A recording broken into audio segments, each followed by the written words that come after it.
Trouble yourself not with the cost of this crusade. Its noble end affords you broad tolerance in your choice of means. Hello everyone, welcome back to some more Let's Play Modded Darkest Dungeon, The Final Estate, with me, your host Tim. There will be a link in the lower left hand corner of the screen for you to jump ahead to the provisioning step. Well, hold on, Lotaeri, we'll get to you, in case this takes a little too long. There have been some alterations to the Man-at-Arms that I did. I took a look at the curio file, and I think I finally understand it enough to explain some of the other changes I've done to two of the quirks, negative quirks in particular, for our characters. And then we're going to go on an adventure together, obviously. So first, let's go ahead and talk about the Man-at-Arms changes that I've done. Let's go find a Man-at-Arms. So, Momo Monster, here you are. So, what I've altered on the Man-at-Arms is Command. Command at rank 1, as you can see, now gives you 5 accuracy, 1% to crit, and grants 15% move resistance. When you level it, it will grant you either 1 more accuracy or 1% more crit. It will alternate a bit and bit. At the highest rank at level 5, I think it will be 10 accuracy and 3% crit to everyone on your team, along with a flat 15% move resistance. Darkness 42 made a good idea that, you know, there's no move resistance buffs or stun resistance, really, across the board for our characters when it comes to skills. There's no blight resistance or bleed resistance either as any type of combat skill. It's probably very situational, but I like the idea that the Man-at-Arms, in particular, would be able to help with move resistance, probably by shouting, you know, advice like watch your back or something like that, or, you know, dodge to the left when the giant tentacle comes out at somebody. So, I've added this effect to the command, and weakened the accuracy it grants you. I then finally got to the camping skills again, and tried to make them a little more balanced than they were. They were not well balanced at all. So let's go over them really quick. So, here's weapons practice, 10 accuracy, 10 damage, and 5 crit for 4 points. I think he used to be 20 damage, 10 accuracy, and 5 crit for 4 points. So, I'm probably going to put back his damage buff to that. And I probably should make it melee only, now that I think about it, because I don't know if he's not really using ranged weapons. I don't think it would make sense for him to help ranged people out. Instruction, one companion gets 10 dodge and 3 speed. I might increase the dodge to 12 dodge.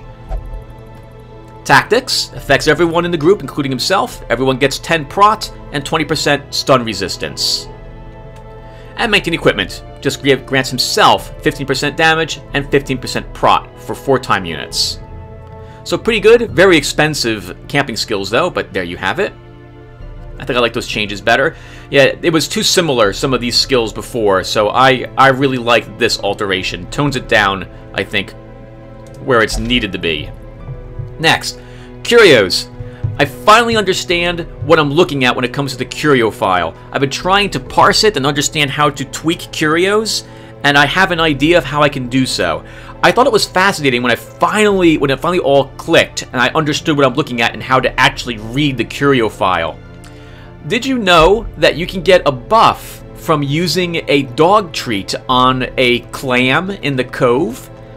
And did you know that unlock strong boxes, I think you can use anti-venom on them to prevent you from getting a trap. It's actually pretty interesting. I like how I'm able to read these. There's a few effects that I didn't even know existed in the game. There's something called teleport, for example. I don't know what this is. I'm imagining it just places you in a random spot in the dungeon. That's pretty awesome. I haven't seen it used though. I don't recall any teleport traps, so they're probably in the darkest dungeon, since those dungeon maps are set. I also found it interesting to look at what type of curio qualifies as a, well, the different categorization of the curios. What ones counts as body, or worship, or fountain, etc. In particular, there's only one fountain curio, and that's the Holy Fountain in the game. This made me realize that Oblutomania, this is the one where you have a 65% chance to interact with fountain curios, and I added the 10% increased stress damage while you're in the Weld or Warrens, because it's assessed with cleanliness. Well, it doesn't do anything, because the Fountain Curio is only in a room, and you never interact with a curio in a room that you're in. You only interact with curios when you're walking down a hallway. So what I decided to do was I changed Oblutomania and Dark Temptation. But let's go take a look at Dark Temptation really quick. I have now changed these to interact with Knowledge Curios, and I've renamed Oblutomania Bibliomania instead, the obsession with knowledge or books. Dark Temptation, all it does now is a 40% chance to inspect these stacks of books, these stretched skin scrolls that the pigs use, and the shelving. I think this is a wonderful negative quirk because those curios have a massive chance of giving you horrible effects. Bibliomania is only a 25% chance to inspect them, but that one also gives you a minus 15% debuff resist penalty in addition to that chance. I will probably be looking at the curios a little more and trying to figure out how to balance some of these negative quirks in different ways. Probably a few of the ones which I've added negative attributes to. Like here's one, Hero Mania. I'm going to take a look at this again and see if I can change this to do something a little different. I've learned that torch sconces, Adventurer packs and crates, those are called scrounging curios. So I could try to like rename Hero Mania, like, I don't know, Greedy or Pickpocket or something, and have it have a very small chance to just rob from these things instead. I don't know. We will see. Worship Curios, there aren't very many of these either. Most of these are statues that you interact with, and most of those statues, the only ones you care about will be the ones in the hallway, and those ones are always beneficial whenever you encounter them. So I'm probably going to change this to be something different now that I have a better understanding of how the curios work. Okay, there might be one or two other things I'm forgetting at the moment, but that's the basics I wanted to cover. Off screen, I actually purchased a trinket, the first time in a long time. I purchased a tenacity ring for Kalzo here. It was 4,800 gold. This trinket is so good, actually, I'm tempted to make it a blue trinket instead of a green one. Currently it's green. 10% death blow resistance and 5 dodge for 1 crit? That's amazing! This is an amazing trinket. This should probably be a blue trinket and be more expensive to purchase it. But she took this, dropping her blood charm at the moment. I probably should equip this on someone too. Alright, anyway. So, speaking of trinkets, we should look at the other trinkets just to make sure that they're all still to my liking. So, Bleed Amulet, I like the Bleed Amulet. Probably should have an extra 10% bleed resistance, honestly, but that's still pretty good. Sniper's Ring, you can see Darkness 42 that I was able to figure out how to give a damage versus size 2 to trinkets. I like this change. I have learned, by the way, that you can't have 2 rules affect a effect. So I can't say 20% damage versus size 2 with ranged attacks only. For example, this trinket gives you plus an accuracy if you're in position 4, 20% damage if you're fighting size 2, and minus 2 speed. I wish I could make it only range attacks for all of this stuff, but I can't. So I'll probably change the name, and I'll have to do something with that accuracy. The accuracy will probably change to versus size 2 as well. And I'll probably drop the accuracy to plus 8 to bring it more in line. The damage might be lowered to 15% as well. Not quite sure yet, but currently this is a Sniper's Ring, so I'll have to test it. Quick Draw Charm, you know, I've always wanted to change this because that penalty is way too large for the benefit you gain. What I'm thinking of changing the Quick Draw Charm to is plus 8 speed in the first round, plus 5% crit on the first round, and that's it. I take away the penalty, and you only benefit from the charm for 1 round. The penalty is you're carrying this charm with you, or trinket, and it only benefits you for the first round only. I think I'm going to be doing that. Okay, let's go adventuring. And I think we're going to be killing a boss today, because we still have plenty of bosses, and we need to kill them all. And I think we're going to go over here to kill the Prophet, because I hate the Prophet. I need to test the Prophet, and there's a focus ring here. And I could probably use a focus ring. Let's also take a look and see what else is around here. Just look at the trinkets, make sure that I still like all the trinkets. It's a decent satchel. I like the debuff amulet. Oh, awesome! The Hell's Hairpin's here. We'll get a chance to look at the Hell's Hairpin together. Okay, so let's take a look at it. So, this is the new Hell's Hairpin. Originally, this was basically a moon item. It granted you accuracy and I think crit I think it was like 15 accuracy plus 5% crit if your darkness was below 25, and then it also hits you with a minus 10 bleed and blight resistance. This is the new one. So, it gives you 10 accuracy if the torch is below 51. It gives you 3 speed if your stress is above 40. It gives you 20% damage if your hit points are below 75%. And it gives you 20% bleed resist if you're in position 2. Now, I'm tempted to lower, as I look at this now, the hit point probably should be lowered to 65% instead of 75. And the speed should probably be plus 2 speed instead of plus 3. But the idea of this is that the worse things are, the better this makes you, as it were. And as for the bleed resist, I find that I like using my Hellion in the first rank. So you're sacrificing her, what I consider her best position in the party for bleed resistance, with that bleed resistance in position 2. And all this you gain for just 3% death blow resistance. I can up the death blow resistance to 6%, but you already don't benefit from a lot of this unless you meet certain requirements. So there you have it. There's a new Hell's Hairpin, which I keep calling the Hair's Hellpin. Let's go ahead and get this focus ring.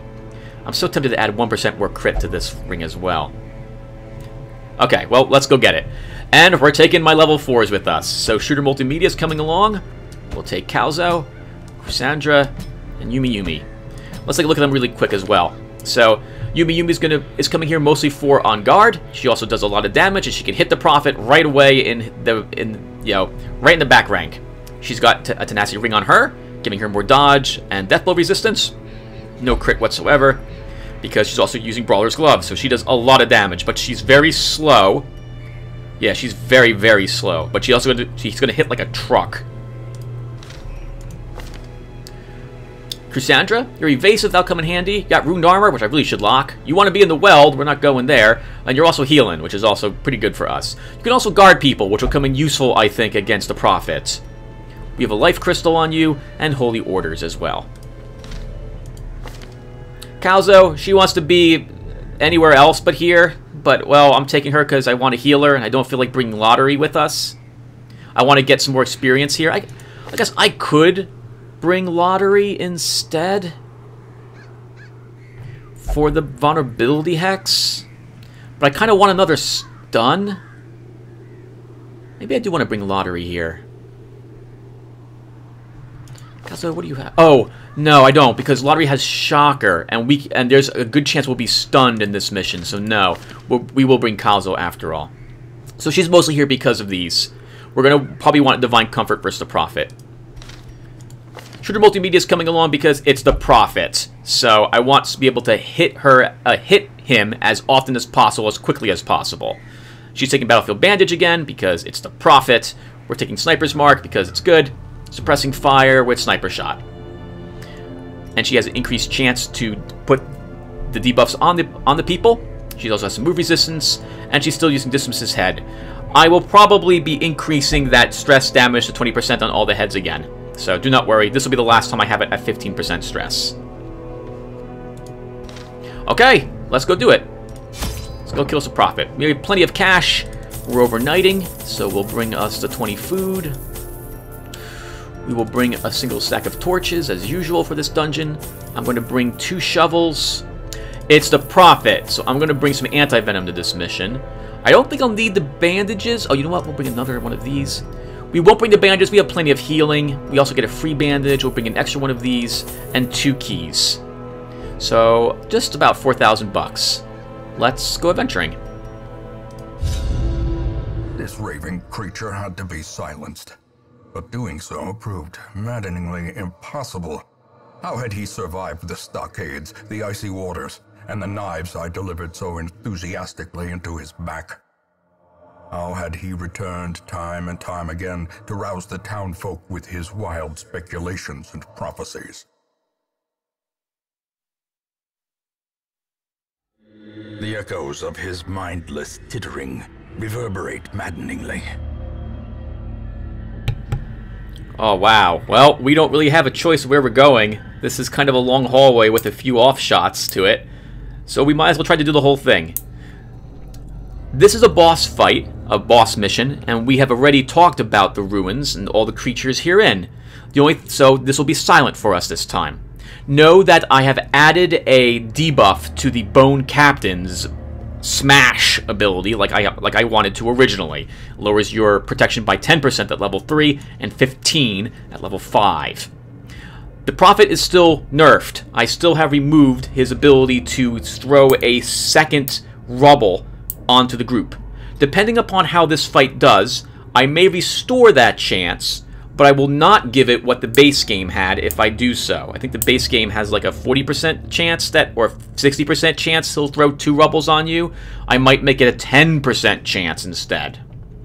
Okay, well, here we go. I'll see you guys at the end of it.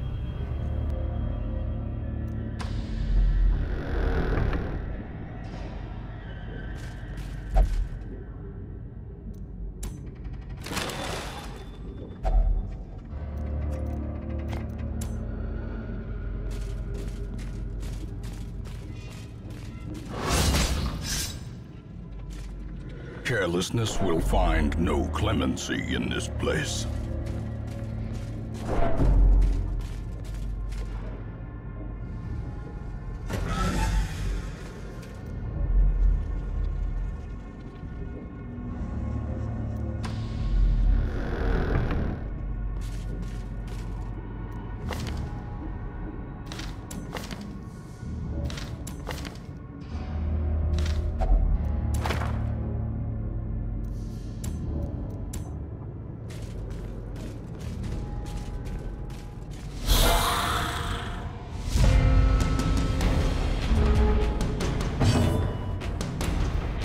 Confidence surges as the enemy crumbles.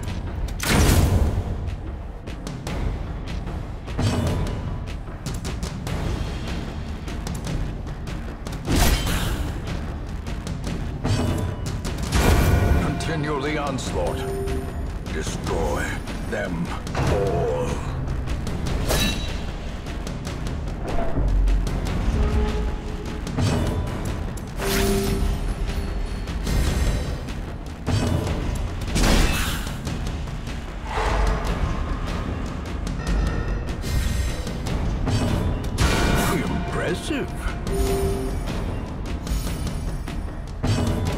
Press this advantage. Give them no quarter.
The fiend falls, a faint hope blossoms.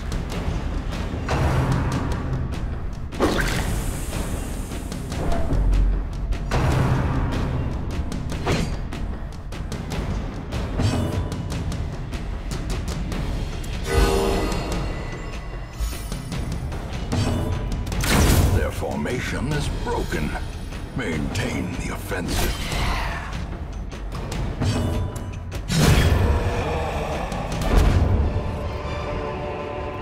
As victories mount, so too will resistance.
In Radiance, may we find victory.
The ground quakes.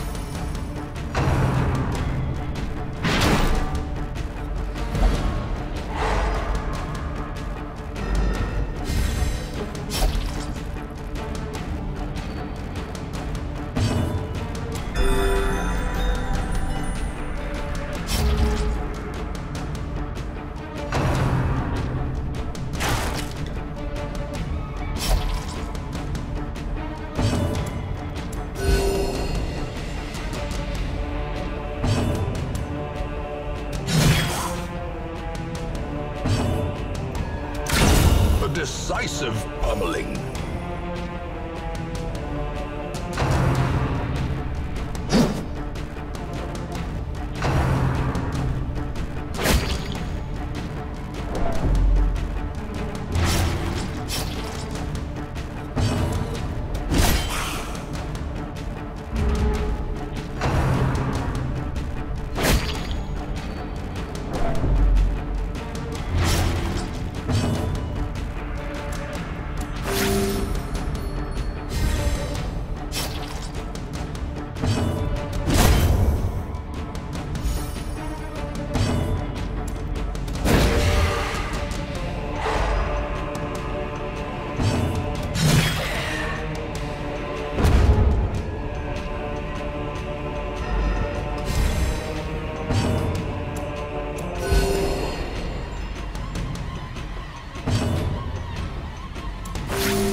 This expedition at least promises success.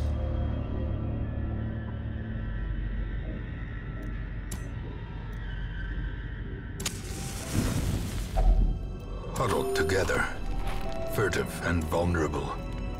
Rats in a maze.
does not dissuade the sharpened blade.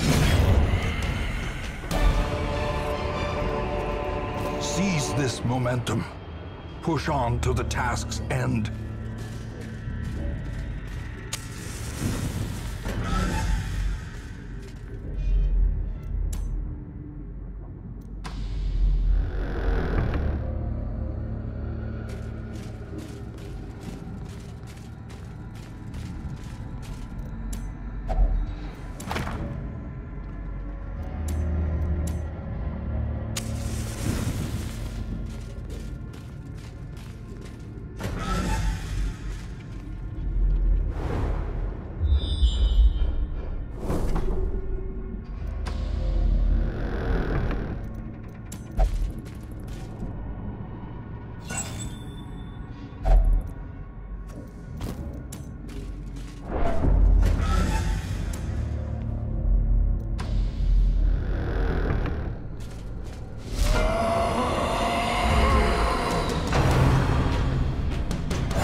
successfully executed.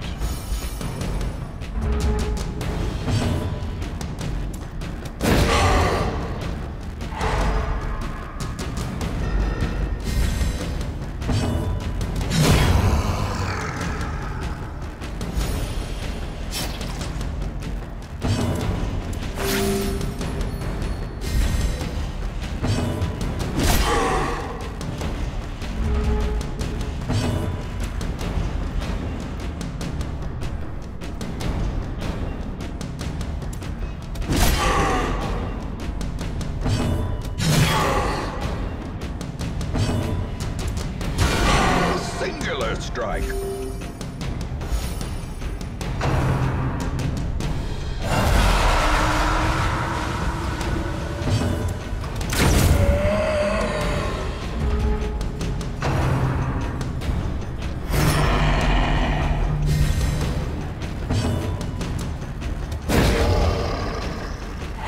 The light, the promise of safety.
Triumphant pride precipitates a dizzying fall.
trifling victory. but a victory nonetheless.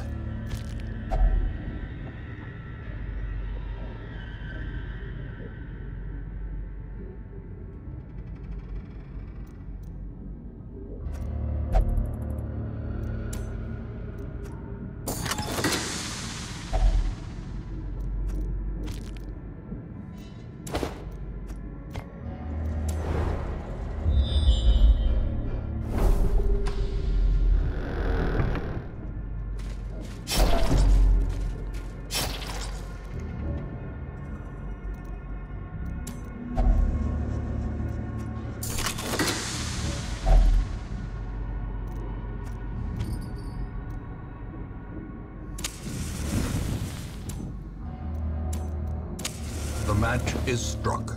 A blazing star is born.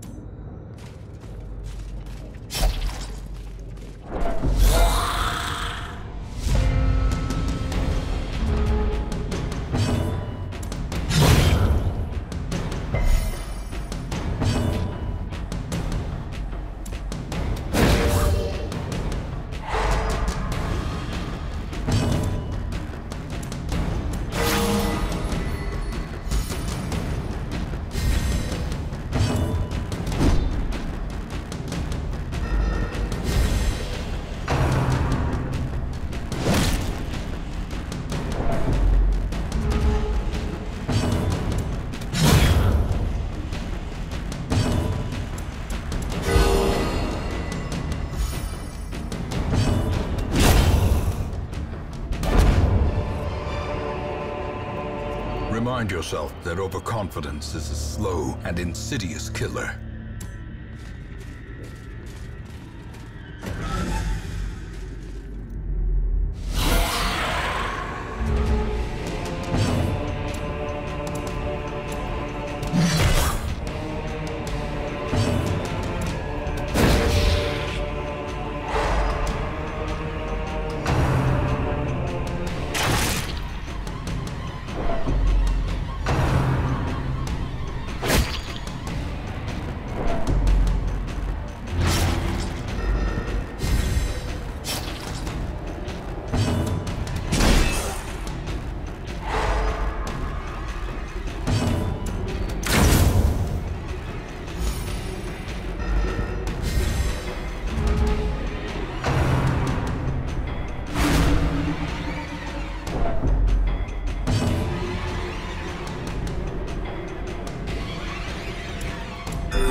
Brought low and driven into the mud.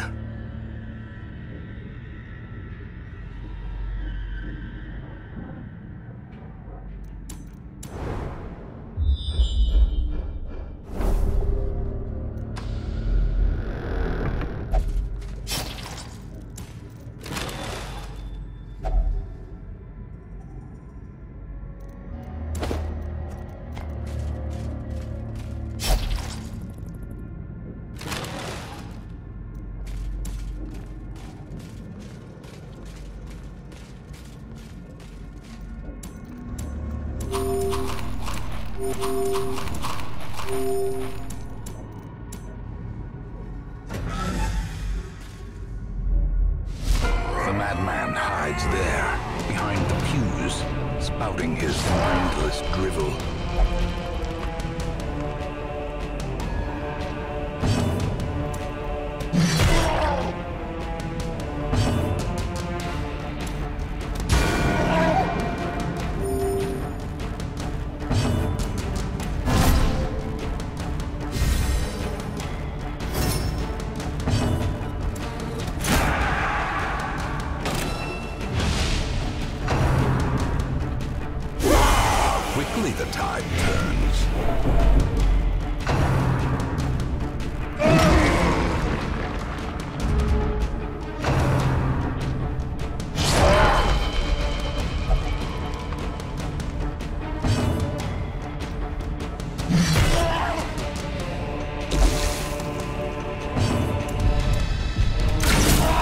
precision and power.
Demise?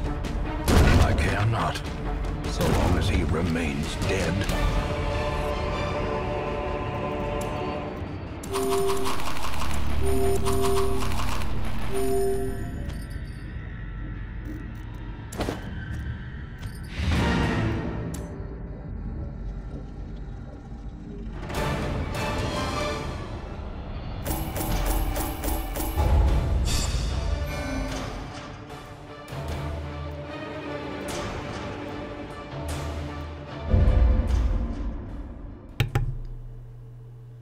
In time, you will know the tragic extent of my failings. Darkness 42 gambled to recover to 86 stress. Splicer 45 underwent effective disease treatment and cured Iuni, which I still need to fix. Valen underwent effective disease treatment and cured the fits. Carbon Unit 6 underwent effective disease treatment, removing Heliomania, and locked Weaponsmith. Robber Baron removed known cheat, and locked quick reflexes. Jinx 77 has returned from their vision quest, and that was all I did last week. So thank you everyone for watching. So, I still hate the Prophet fight, but I think I will put back the ability for him to hit multiple spots. I'm thinking it'll be a 10% chance for level 1, 20% chance for level 3, and a 30% chance for his level 5. As opposed to right now, which I think is 50, 60, and 80, I think, or 50, 65, 80. So, that should make it a little more tricky. We were good in that we just downed him and ignored those pews altogether. So, well done guys, thank you again, and I will see you in the next video. Take care.